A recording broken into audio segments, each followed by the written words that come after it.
ఈ రోజుల్లో కొత్త సినిమాల కంటే పాత సినిమాలకి ఎక్కువగా వాల్యూ ఇస్తున్నారు మన ప్రేక్షకులు. మరి వాళ్ళు అంత ప్రేమగా పాత సినిమాలు చూడడానికి థియేటర్లకు వస్తున్నప్పుడు వాళ్ళకి ఏదో ఒకటి కొత్త విషయం ఇవ్వాలి కదా. అందుకే రీ రిలీజ్ సినిమాలో కూడా ఏదో ఒక స్పెషాలిటీ ఉండేలా ప్లాన్ చేస్తున్నారు దర్శక నిర్మాతలు. 20 ఏళ్ల కింద సినిమా మళ్లీ విడుదల చేసినా కూడా అందులో ఏదో కొత్త విషయం ఉండేలా జాగ్రత్త పడుతున్నారు. గతేడాది చిరంజీవి శంకర్ దాదా ఎంబీబీఎస్ సినిమా మరోసారి విడుదల చేసినప్పుడు అందులో కొత్త పాటను కలిపారు. అప్పట్లో ఈ పాట థియేటర్లో లేదు, కేవలం ఆడియో సాంగ్ మాత్రమే ఉంది. ఆ పాటను మన సినిమా మళ్లీ విడుదల చేసినప్పుడు 4Kలో యాడ్ చేశారు. అలాగే జగదేక వీరుడు అతిలోక సుందరి సినిమాను మళ్లీ విడుదల చేసినప్పుడు 3Dలోకి మార్చారు. సింహాద్రి సినిమా కోసం ప్రీ రిలీజ్ ఈవెంట్ చేశారు. అలాగే ఆదిత్య 369 సినిమా కోసం కూడా చాలా పెద్ద ఈవెంట్ చేశారు. తాజాగా లక్ష్మీ నరసింహ సినిమా జూన్ 8న మరోసారి విడుదల కానుంది. బాలకృష్ణ హీరోగా జయంతి సి పరంజీ తెరకెక్కించిన ఈ సినిమా 2004లో విడుదలై మంచి విజయం సాధించింది.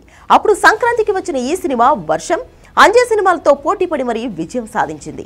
ప్రభాస్ వర్షం బ్లాక్ బస్టర్ గా నిలిస్తే బాలయ్య లక్ష్మీ నరసింహ సినిమా సూపర్ హిట్ అయింది. చిరంజీవి అంజీ డిసాస్టర్ గా నడిచింది. ఇప్పుడు లక్ష్మీ నరసింహ సినిమాను మరోసారి విడుదల చేస్తున్నారు.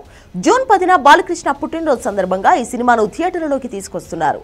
అయితే ఈ సినిమాను ఉన్నదున్నట్టు మళ్లీ విడుదల చేస్తే లాభమేంటి?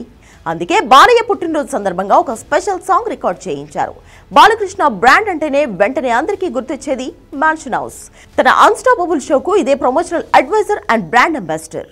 ఇప్పుడు ఈ బ్రాండ్ కు ఆఫీషియల్ గా ఎండోర్స్మెంట్ కూడా చేస్తున్నాడు బాలకృష్ణ. ఒక ఎమ్మెల్యేగా ఉండి ఆల్కహాల్ ను ఎలా ప్రమోట్ చేస్తారు అని బాలకృష్ణను ప్రశ్నిస్తున్న వాళ్ళు కూడా లేకపోలేదు. కానీ ఎవరేమన్నా డోంట్ కేర్ అనే నేచర్ బాలయ్యది. తాను చెప్పినంత మాత్రాన మందు తాగుతారా, తాగే వాళ్లను మనం ఆపగలమా అని మాట్లాడతారు బాలయ్య. తాజాగా బాలయ్య బర్త్డే సాంగ్ విడుదలైంది. ఫామ్ లో ఉన్న మాస్ మ్యూజిక్ డైరెక్టర్ బీఎంసీ పాటకు సంగీతం అందించాడు. చంద్రబోస్ లిరిక్స్ రాశాడు. మంచినీళ్లు తాగినోడు అమాయకుడు, మజ్జిగ తాగినోడు మంచోడు, మందేసినోడు ఘనుడు, మ్యాన్షన్ హౌస్ వేసినోడు మహానుభావుడు అంటూ అదిరిపోయే మాస్ లైన్స్ రాశాడు చంద్రబోస్. పాట విడుదలవ్వగానే సోషల్ మీడియాని షేక్ చేస్తుంది. ముఖ్యంగా బాలకృష్ణ అభిమానులు ఈ పాట విని డాన్సులు వేస్తున్నారు. మా బాలయ్యకు అదిరిపోయే ట్రిబ్యూట్ ఈ పాట అంటూ పండుగ చేసుకుంటున్నారు. ఈసారి పుట్టినరోజుకు ఈ పాటతో పబ్బులు ఊగిపోవాలి, డాన్సులు వేస్తే మబ్బులు విడిపోవాలి అంటున్నారు ఫ్యాన్స్. అయితే ఎవరైనా చెప్పినా కూడా బాలకృష్ణ లాంటి ఒక బాధ్యత గల ఎమ్మెల్యే ఇలా మందుపాటుల నేపథ్యంలో పాట చేయించుకోవడం, పాటలో ఆల్కహాల్ తాగేలా ఉత్తేజపరచడం మాత్రం మంచిది కాదు అంటున్నారు చాలా మంది.